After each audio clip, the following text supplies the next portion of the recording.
was recorded live at the conference and produced by the Sound of Knowledge Incorporated.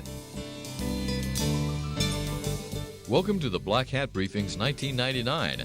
This meeting was held in exciting Las Vegas, Nevada from July 7th through the 8th. This is videotape number 9, Track B, Burglar Alarms and Booby Traps.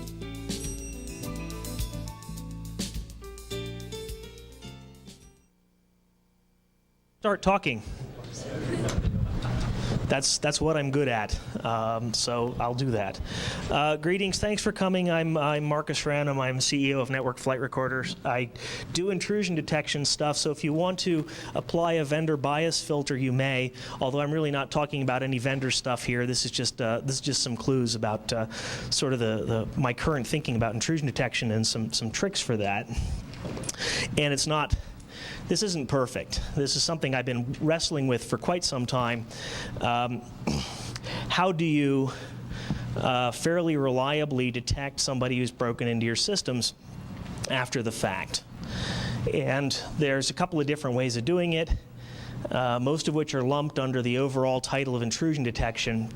Today I'm going to be talking about a specific subset, or what I see as a subset of intrusion detection, that I like to call burglar alarms. And the idea of a burglar alarm is exactly what it sounds like. It's basically a policy-directed intrusion detection. For example, I'm not home right now. I'm in Las Vegas. Back at my house, the only creatures that should be moving are 3 cats. The cats are not authorized to operate doors and windows on the perimeter. They're not authorized to operate the refrigerator doors, nor are they authorized to open certain closets in the house because the doorknobs are still out of reach of the cats. I have big cats, in case you're wondering. But anyway, they're not authorized to do these things, so I have a mechanical agent in place that will generate a loud piercing whistle if the perimeter doors are operated. So I guess the cats could operate it, and that would be what we call a false positive. But if a human being were to operate them, that would also set off an alarm. That would mean that my perimeter security, namely the locks on my doors and windows, had not done their job, had not worked correctly. A second order of burglar alarms within the house would be, for example, if I had a valuable piece of electronics with a hand grenade underneath it with the pin pulled out, so that when somebody picks the hand grenade up, they blow themselves into tiny pieces. That would be a form of an alert notification. My neighbors would call and say, "Are you blowing things up again? Please stop." And I'd say, "No, I'm in Las Vegas. Call the police." I didn't do that. But anyway, the idea of burglar alarms for networks is exactly the same thing. You want to do the electronic equivalent of putting a hand grenade under your stereo. So it's a misuse detection system. In intrusion detection systems, there are 2 primary paradigms. One is what's called anomaly detection, and the other is called misuse detection. Anomaly detection is where you try to use statistical, heuristic, artificial intelligence, whatever means you want to try to figure out what is unusual, and when things are unusual, you bring them to somebody's attention. Misuse detection is when you have a dictionary or some sort of a computable way of storing all of the things that you know about that could go wrong, and when you see one of those things going wrong, you notify somebody. So I believe that a burglar alarm is a slightly different system from a classic misuse detection system because it's based on your notion of misuse for your particular organization or your particular site, right? Somebody in this room, probably I'd guess at least one person in this room has a burglar alarm at home that's based on a passive infrared or microwave system.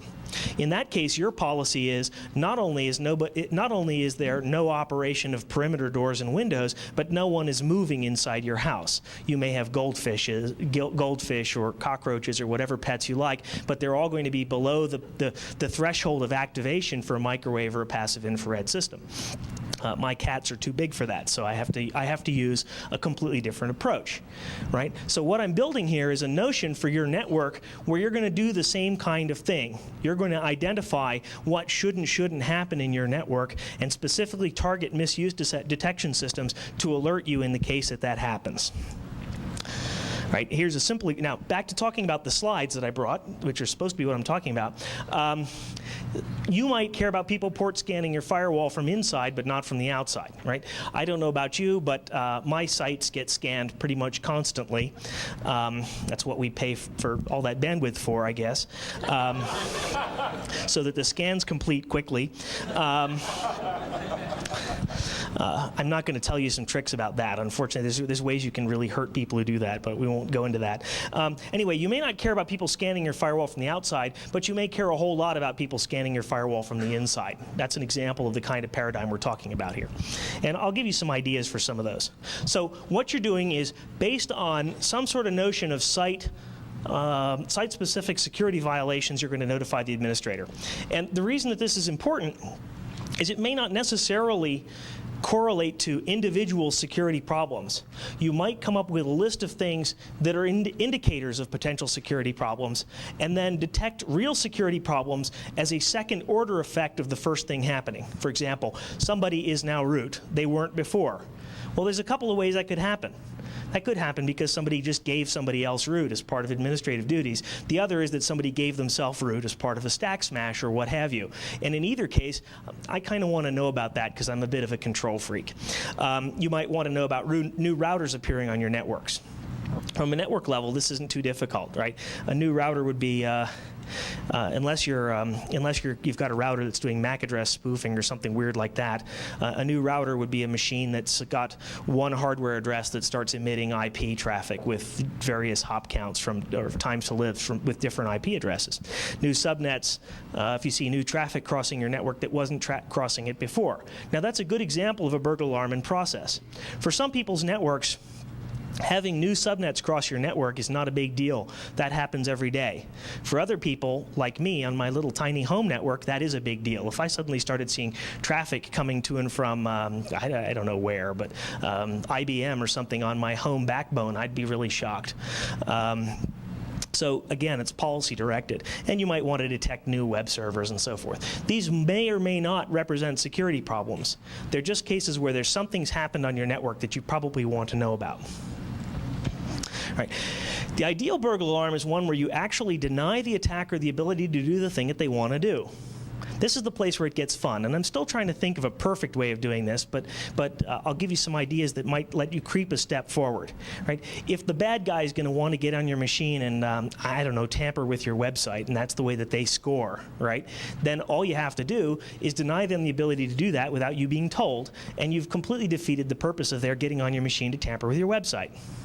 A simple example, I guess, would be if you had a web server that reloaded itself from CD-ROM every 30 seconds.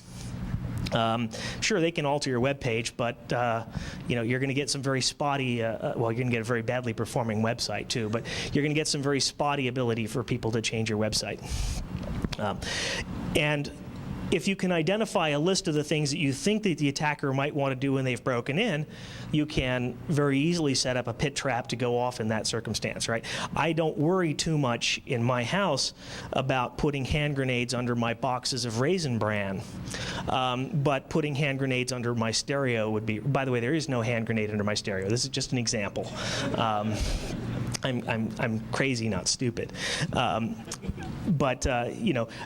I used to build. What's really funny is that my life has gone in a complete circle. When I was in high school, my very first job was building burglar alarms, and now I'm right back to it umpty gazillion years later. But the most successful traps that we made back when I was working on burglar alarms, and this would have been 1978, something like that. The ones that always caught people was the plunger in the jewelry box on the wife's desk. Right, the burglar would immediately, if you got a professional cat burglar who'd get around the perimeter security, they'd get around the hardwired alarms in the window. They would immediately run up and open the jewelry box, setting off the alarm. Jewelry boxes, gun cabinets, desk drawers. We used to get them every time with that stuff. So we want to do exactly the same kind of thing today. Right. So I believe that doing this is a big win for the network manager. As a vendor in this space, I can tell you it's a little bit painful because it's difficult for a vendor to think of a way to build a product that's going to be able to work on all of your different systems as a burglar alarm. So if you're trying to do burglar alarms, the best place to get them is to build them yourself. In fact, it's almost essential to build them yourself. Imagine if I made a product that was the Network Flight Recorder Burglar Alarm Toolkit version 1.0, which you ran a make file and it installed itself in the standard place on all your machines. Well, now that's like having a map for the burglar saying, don't pick up the stereo without first disconnecting the wires underneath it, right? You've given the whole game away.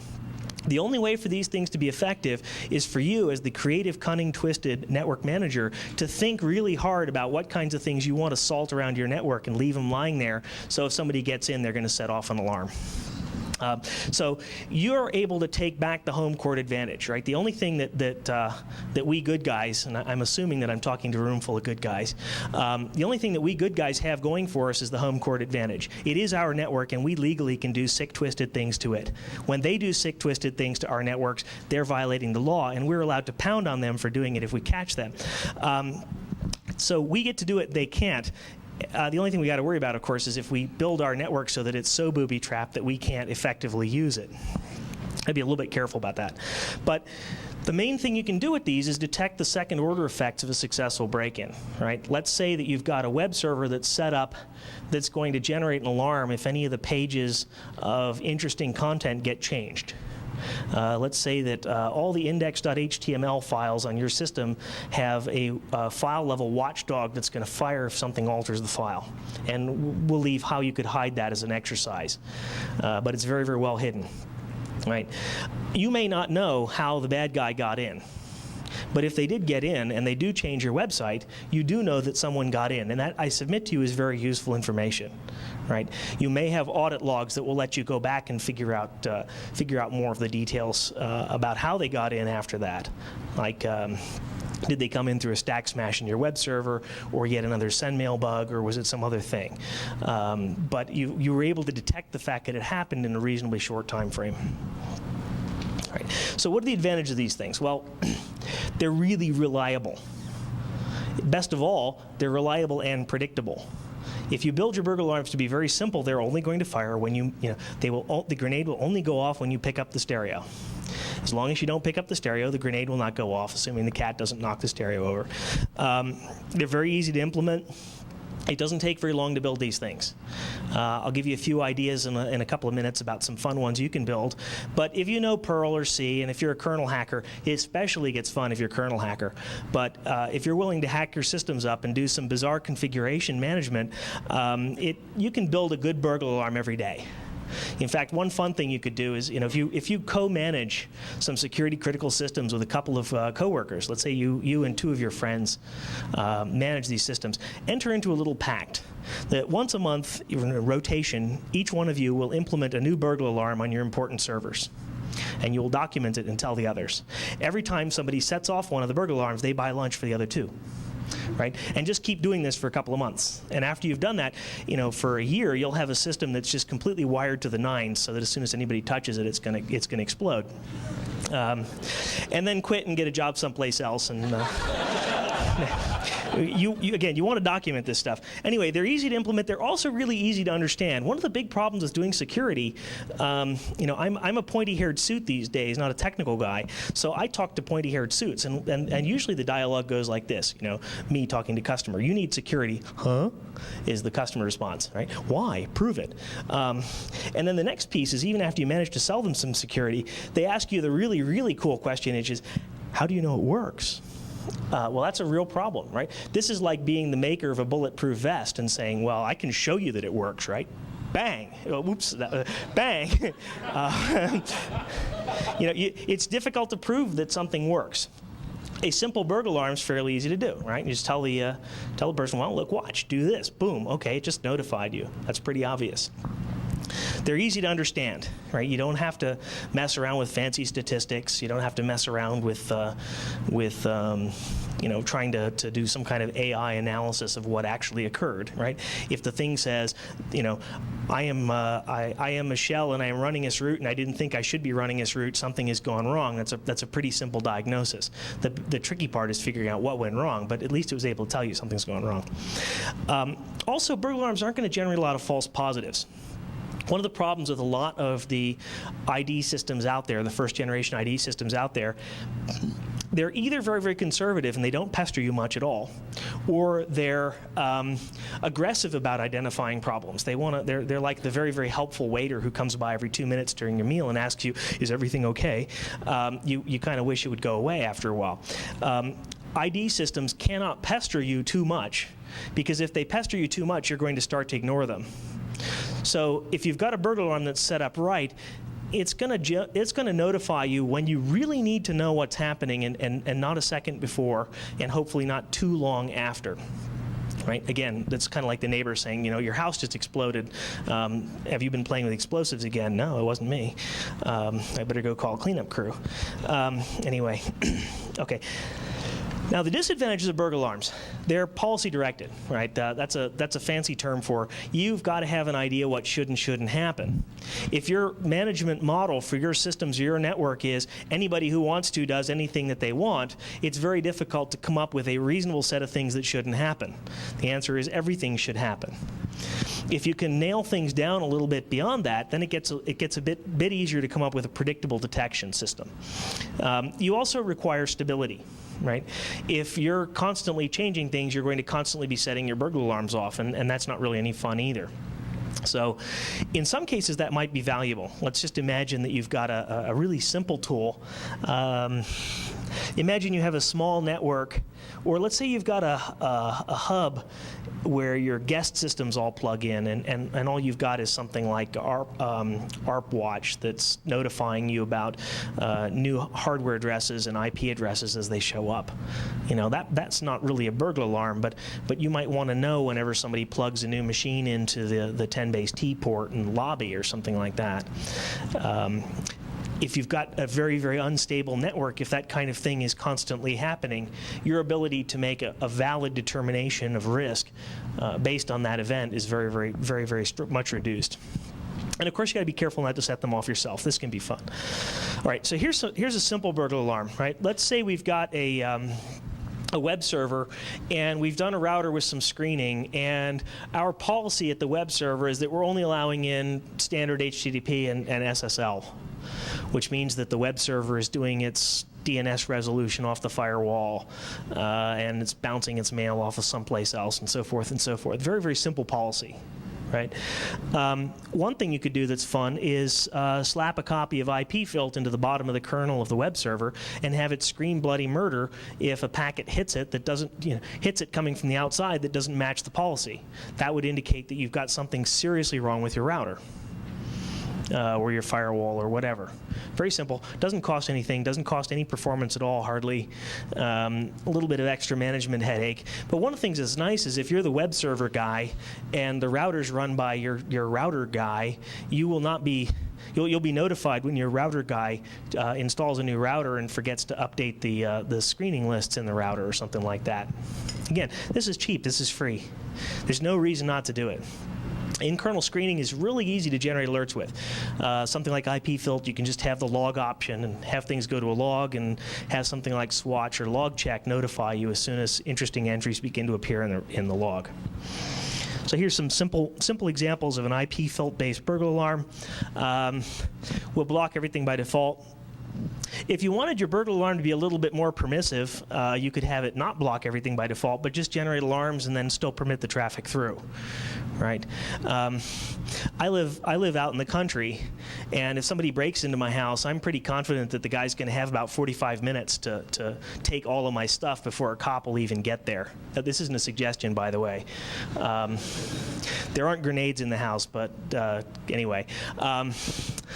But in the network environment, we can do the equivalent of having the cops show up instantly, right? If you wanted to, you could hypothetically have your burglar alarm wired to something that loads a new set of filters into your router, shutting everything down, or that shuts your machine down, or that I don't know, flips a knife switch on your Ethernet, or blows the explosive bolts on your router, or whatever you want. Right. Here what we're doing, blocking in on our Ethernet chip, logging the body from localhost to any. Well, that's kind of interesting. We shouldn't get packets to localhost from off the network, right? So that's going to detect a couple of problems right there. Now, if we're behind a firewall, this rule is basically never going to fire. If it does fire, you know you've got a real problem, right? And then here, this is a basic IP spoof detection. If you've got a firewall in front of you, you probably shouldn't be getting spoof traffic in through your firewall, or you should be talking to your vendor about an upgrade. And then we're assuming that our external router or external firewall is blocking source routed packets. Other ways of doing it, of course, instead of putting things in the kernel, you could do it as a sniffer. You can do exactly the same stuff with a sniffer. Very, very simple, right? Other things you can do that are fun to build burglar alarms is to use overlapping rules in your firewall. We can have different precedents of rules. Most firewalls don't stop you from this. So you can have a higher precedence rule for something that you probably want to know about, and then another lower precedence rule for the same thing that you want to block. Just to give you an example, let's say our firewall sitting out here has been told to block traffic, telnet traffic from the inside, from the outside coming into the inside. Well, we can have a slightly higher precedence rule that says, block telnet traffic from the web server coming to the inside and tell us about it, and block telnet traffic from the outside to the inside and don't tell us about it, right? This one's going to happen all the time. This one should never happen unless something's gone wrong with our boundary router up here and someone's gotten into our web server and is playing around. Now, it's not perfect, right? If somebody's gotten in here and all they want to do is trash our web server and not try to telnet into the rest of our network, this burglar alarm won't fire. So if you're worried about this kind of thing, you might want to have a couple of other little bombs hidden on the web server itself. Another one you might want to think about. Again, we're assuming that our attacker is quasi lame. Yeah, the usual problem with the burglar alarm concept is there's usually some smart kid in the room who says, "Yeah, but I wouldn't be lame enough to do this." Well, all the smart kids aren't going to be lame enough to do this, but the one that gets into your machine might. Or you might be clever enough to have come up with something other than these lame examples that I've got here. Let's say we're worried about somebody getting onto our web server and going out to IRC and bragging about it. We might just have something in here that allows it out or blocks it and notifies us when it sees it. So you can use the same kind of input filtering on the router to detect all kinds of cool stuff coming from your network that shouldn't happen as a separate set of rules. Again, all these kinds of approaches rely on the assumption that the policy between your web server or your critical boundary systems is something that is simple to define.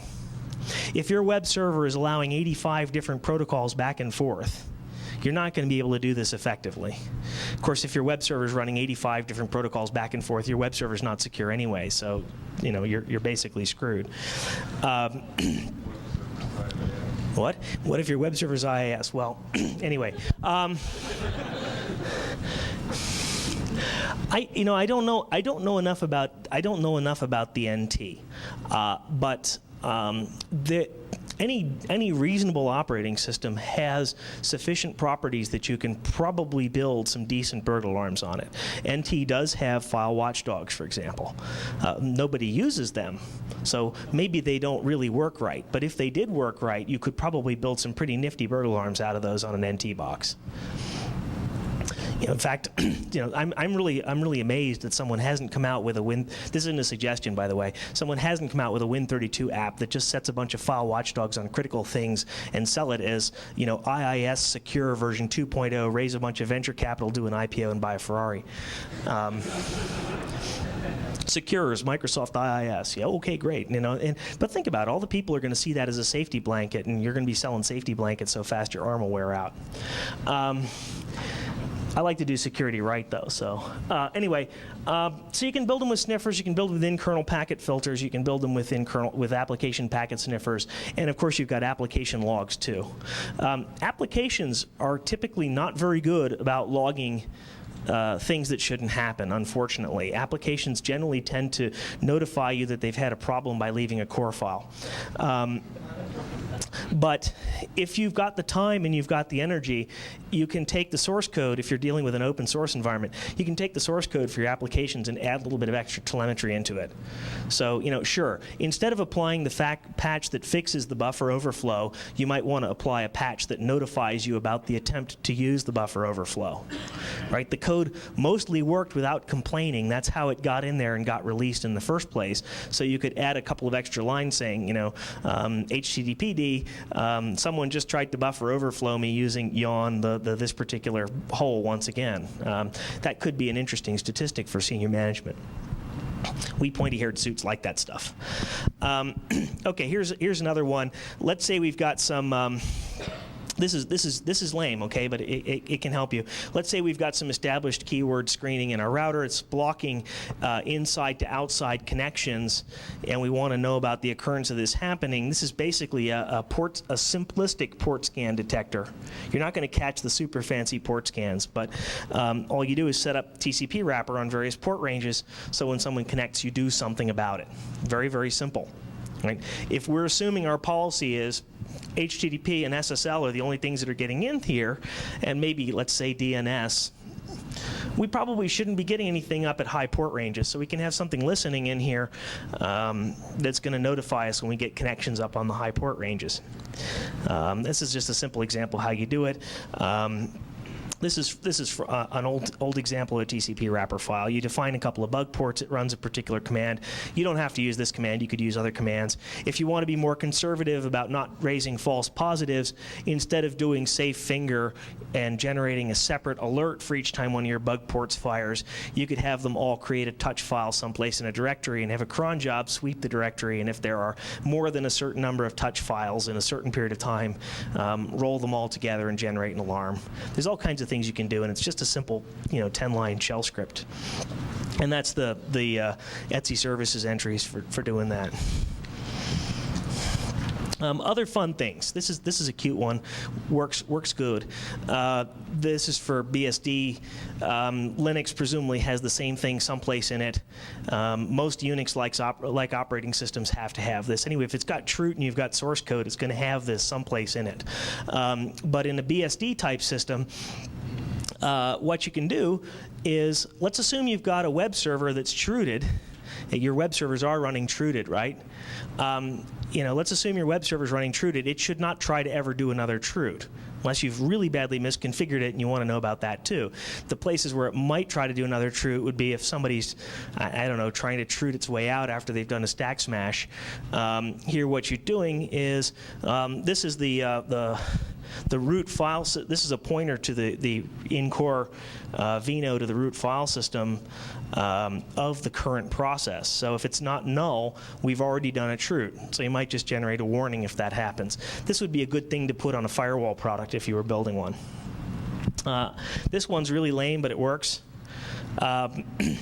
Pick a couple of important commands and just learn never to run them as root, and replace them with hacked up versions or a shell script or a wrapper that buzzes an alarm as soon as they ever get run as root. So let's say you can teach yourself to just type echo instead of ls, and as soon as someone gets in the machine, ls is pretty much one of the first things you do when you're groveling your way around somebody else's system. There's all kinds of other fun places you could put this, and of course if you've got source code, you could put this directly in the shell, for example. That would be kind of fun. Other ones that are fun. This is getting a little bit harder to do with some of the operating systems. I am actually kind of bummed. I haven't visited Solaris for quite a while, and Solaris has changed, so it's hard to do this now. But you can do it. You can do it pretty easily with the open source, various open source Unixes. When a system call is executed, the parameters get pushed on the stack, and then a trap is issued. Prior to issuing the trap, you're running in user space. You can syslog whatever the heck you like from out of there. It's going to slow things down a little bit. But if you're dealing with a system call that doesn't get called a whole lot, it's not very difficult, and it's not going to do an awful lot to your performance. If you, for example, syslogged all of the execs on your machine, syslogged all of the connects on your machine, you might even syslog all of the accepts on your machine. It's very easy to do, and you just hack up a couple lines, rebuild your kernel, and I really don't think that most of the script kiddies out there are going to be looking at your kernel to see if you've put that kind of stuff in there. You can either put it in the kernel or you can put it in user space in a shared library. Other ones, this one's kind of lame. I did this one ages ago and it worked, but if you're worried about people setting up sniffers, instead of having to, instead of having them have to configure their own devnet, you can leave them your own devnet or BPF driver that just screams if somebody opens it. It'd probably be it would be a fun exercise, but it'd be too much code to write a BPF driver that just cheerfully gives people random packets that contain passwords. That would be writing a random packet emulator would probably be a lot of work, but you could do it, I guess. A better one would be to just halt the machine. Generating kernel panics is also a good thing to do. If you generate a kernel panic, then you've got a very nice crash dump. If you've got save core enable, you've got a very nice crash dump of the state of the system at the time when the incident occurred. You've got all of the running processes, including the one that caused the system to occur. They're all sitting there in kernel memory. You know who they are, and all the TCP PCBs are sitting there for you to grovel through. This one's not particularly sophisticated, but it also works pretty nicely. Just diffing stuff works nicely. I mean, friends of mine were doing this on systems back when I was an undergraduate, and it worked great for catching people back in 1981. Just diff stuff against what you think you should be running. You can do this fairly easily. You don't probably want to be running NFS on your important systems, but that's one thing it's good for. You can just have a machine that NFS mounts file systems, runs diffs against things, and then unmounts them. That can be a separate box that just sits there and does nothing except for that once a day. Or maybe that NFS mounts or copies files off of a server and runs tripwire against them.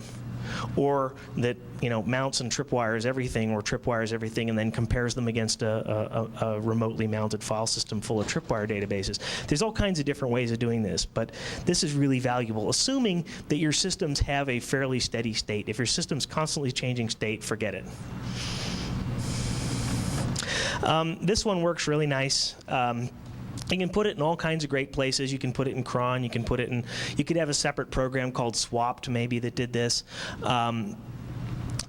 Log files should never shrink without the inode number changing, and they probably, if you use the normal new syslog function to rotate your syslogs, they probably shouldn't change except for around the time frame when new syslog is supposed to run.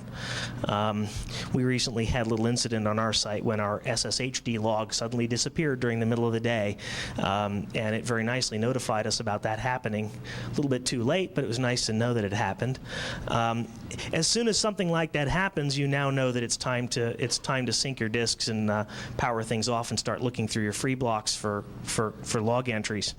But it's fairly easy to engineer this kind of stuff into things. Another really fun project, I haven't gotten around to coding it. I'm hoping to have it done someday. It's just really trivial if you think about it. Take advantage of Unix file system semantics. Hold an open file descriptor to your log. Use stat and fstat to see if the inode number and the file size have changed unpredictably. If they have, because you had the open file descriptor, you can just seek back to the beginning and write the thing back out to someplace else if somebody deleted it. Now, if somebody overwrote the file, it's going to be a little bit tricky, but again, you'll be able to detect that instance because the actual file size will have changed rather than simply being deleted. But a lot of the time, you'll find somebody just gets in there and they do an RM on your SSHD log. It's kind of nice to have another process cheerfully write your SSHD log someplace innocuous and notify you about that having happened. This is a really great one.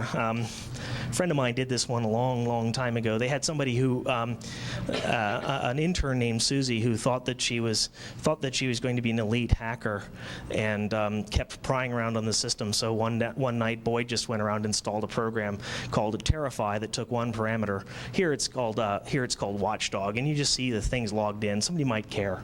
In fact, one of the fun things that your Watchdog program could do is nothing except tell you when somebody's starting to try to kill it. Or you could have a version of init that tells you when someone tries to kill it. Right? So all the thing actually does is exist. It doesn't really do anything. Very low CPU load, very low performance impact, very effective if you're dealing with somebody stupid. Other things to think about is to make things that look like Trojan horses or look like Hacktools. This is not a perfect idea. It seems to work okay. I did some research a while ago with a toy that emulates a back orifice server. It's nothing fancy. It's certainly not rocket science. But I'm starting to think that this is just a wonderful area to mine. You know, you can develop as many things as you like that pretend to be something with a vulnerability in it that scream bloody murder when someone tries to execute them.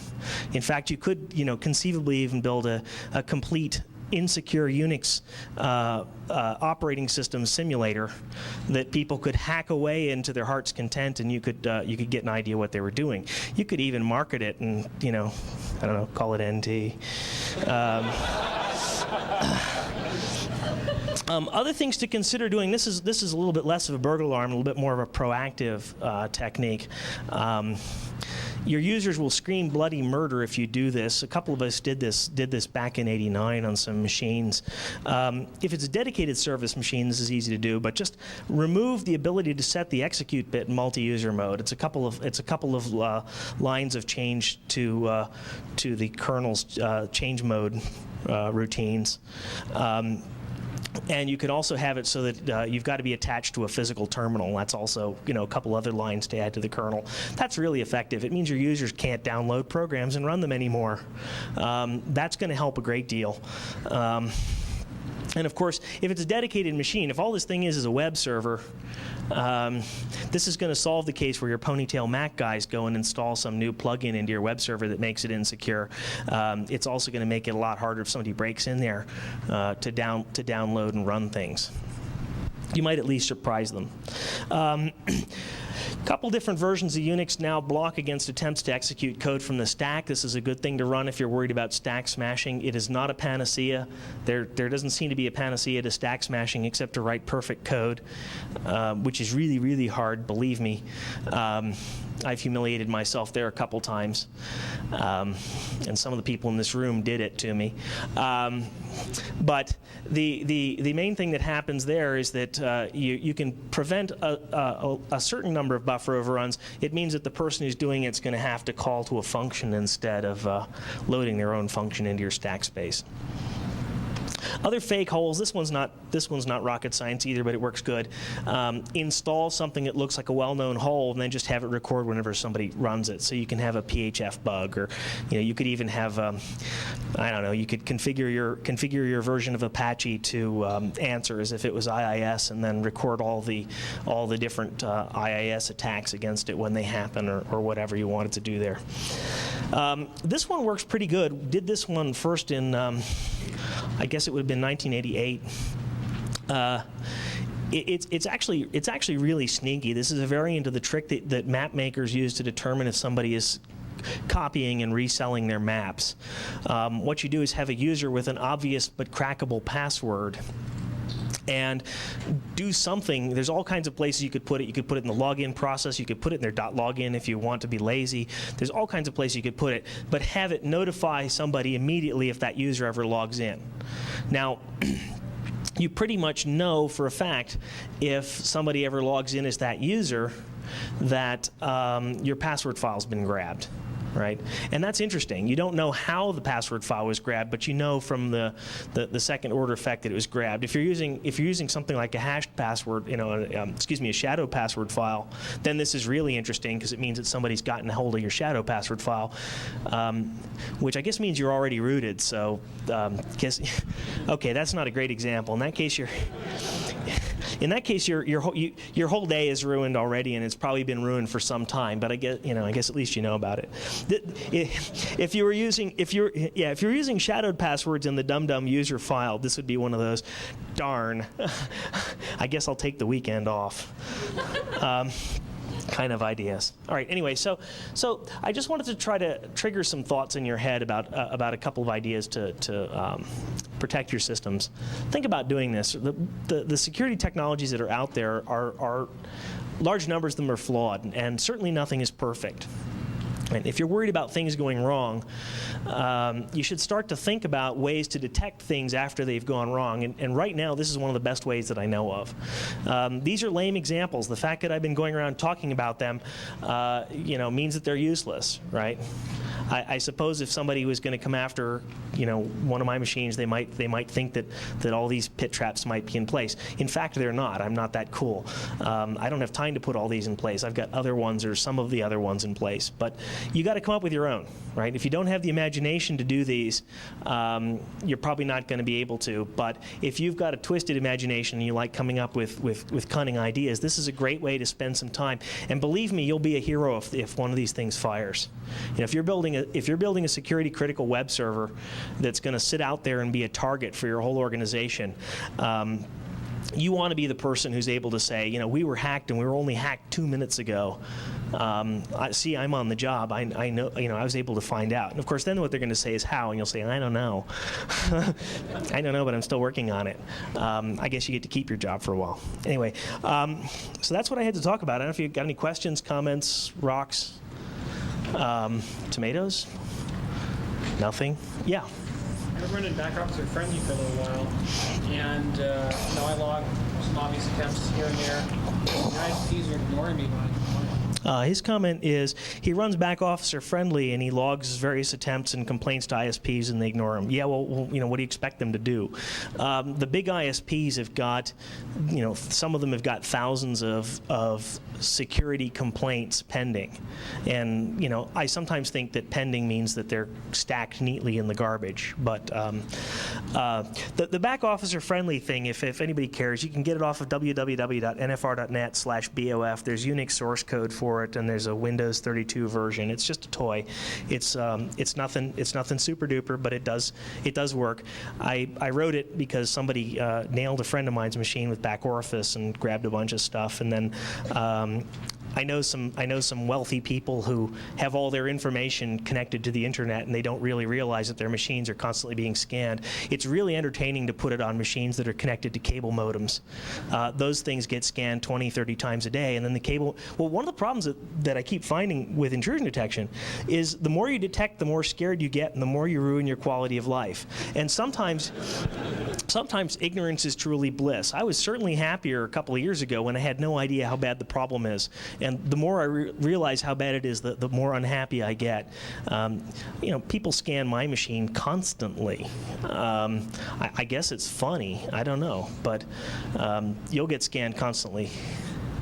I was just going to say, it kind of depends on what you mean by ignored for ISPs. A lot of ISPs get so many complaints they actually do process them all, they just can't respond to them. Sorry, that was knee-jerk.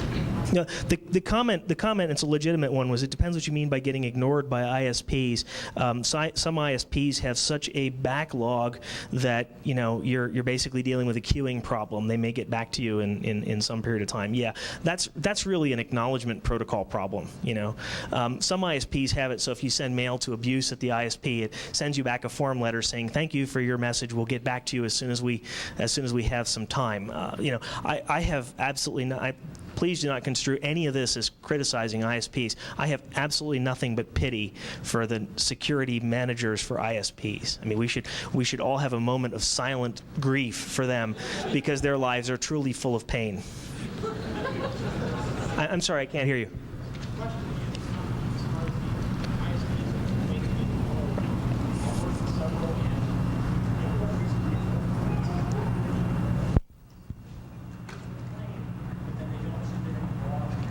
Oh, right. The comment is many people complain to ISPs, but they don't submit any information. Yeah, that's one of the problems. Again, this is one of the reasons why we should all be sympathetic to the poor ISP network managers. What do? You get a user that says, "Help, I'm being hacked." Okay, thanks.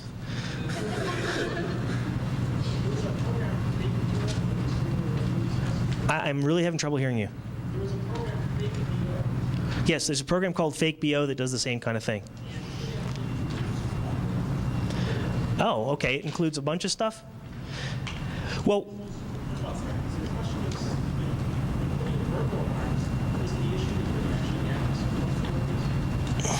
in putting in burglar alarms, are you going to actually do anything about it? Do you actually add vulnerabilities? Well, that's an interesting question. I mean, a really early version of Back Officer Friendly had a buffer overrun in it. the pain.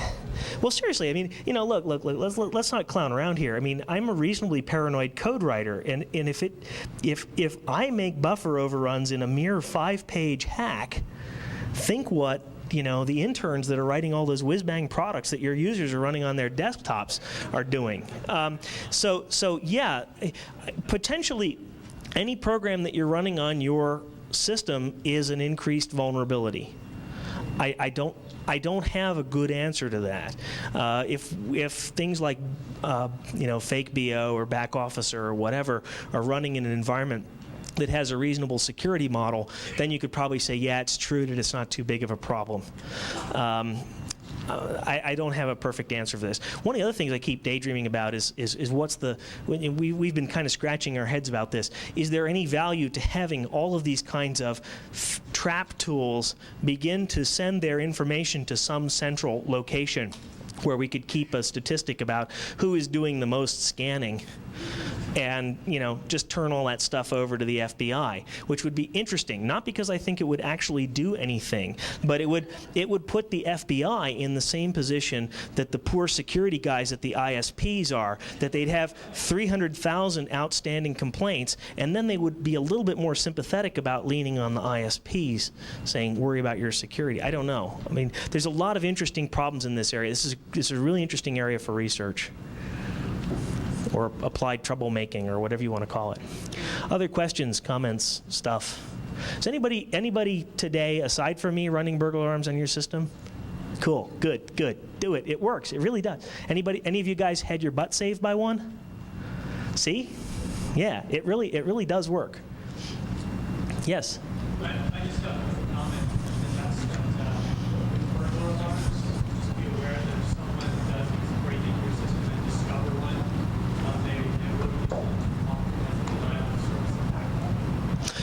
yeah, the comment is if somebody could use these things as denial of service attacks. It depends on your firing mechanism.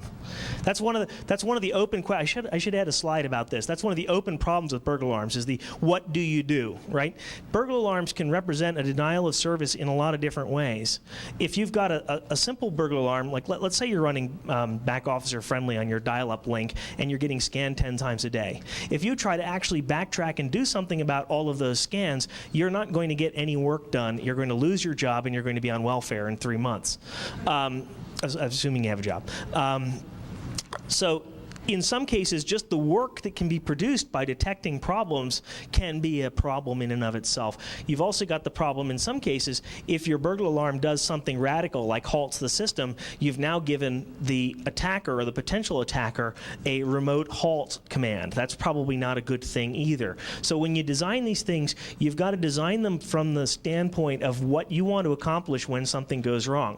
If you're building a product, let's imagine that we were building a firewall product here. It's a proxy firewall, and we're afraid of buffer overruns. We're afraid of all kinds of stuff. You might very well want to have the thing halt itself if somebody tries to execute stuff off the stack. And at that point, you'd be dinking around in kernel code, and you can do that because you're building a product, right?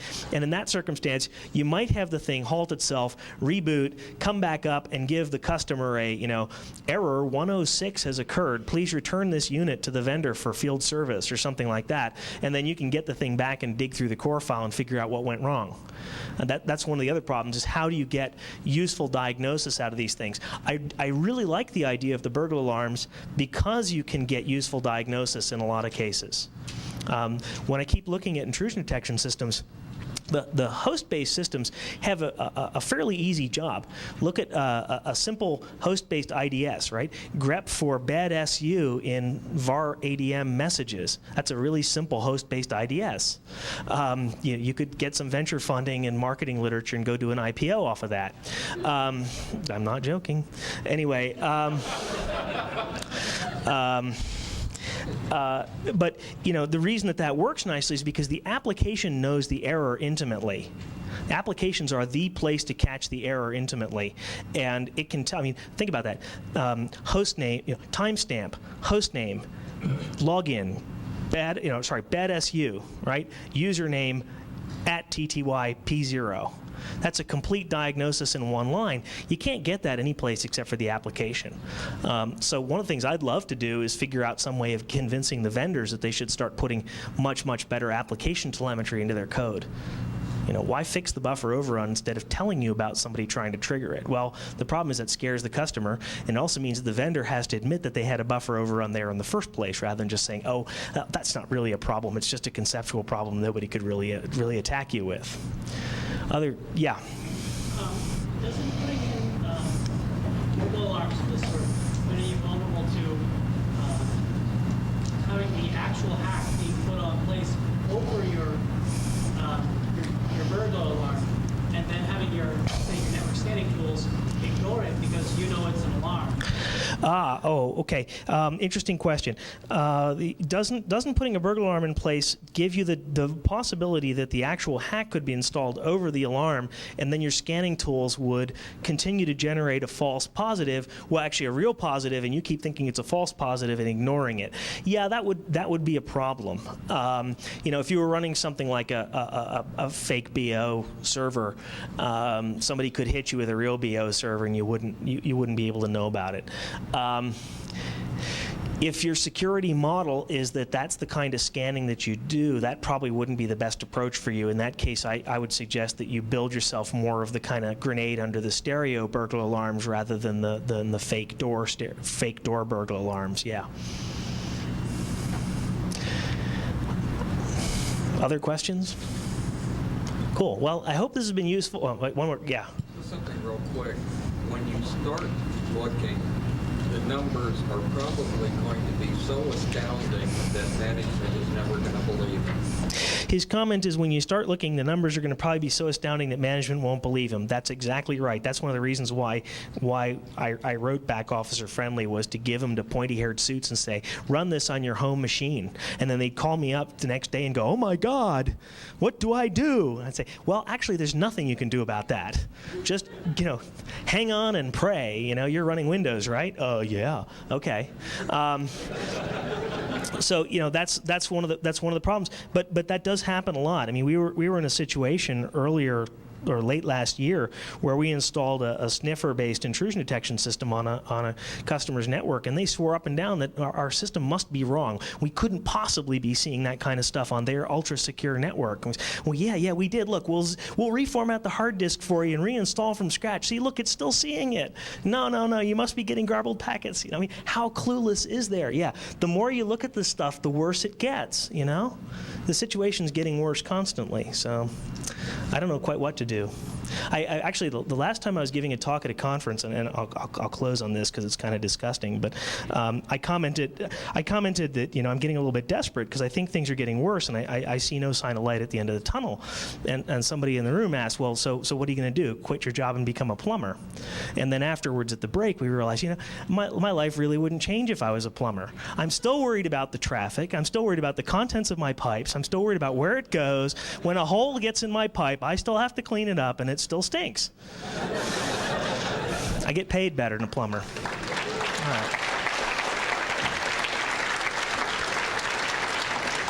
Good luck and keep your mops handy, I guess. Have a good day. Enjoy the conference.